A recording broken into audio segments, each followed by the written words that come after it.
Right, so hey guys, this is a quick little video on different similarities between a 2-stroke push bike kit versus a 4-stroke push bike kit.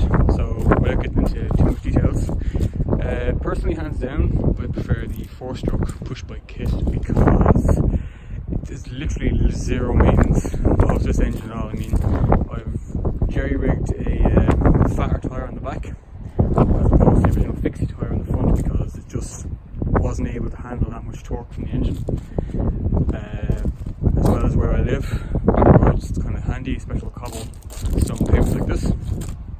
The extra crank arm that you get, which allows for better clearance, comes with the package, which is really helpful, which I'll get onto the 2-stroke big issue that I have with it. As well as maintenance wise, I mean, I ran this thing through the beach. It's covered in a bit of corrosion, a bit of sea salt damage, and it still starts. I also put some thicker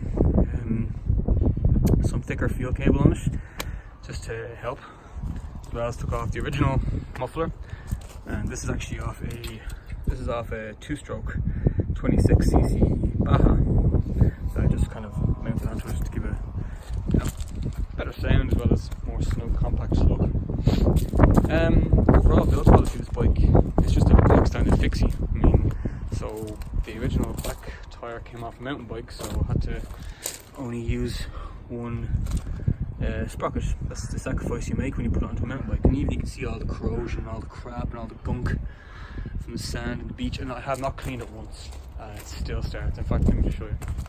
This was like the first pull. Again, keep in mind I'm one-handed here, so it might be a bit difficult, but I'll be as quick as I can.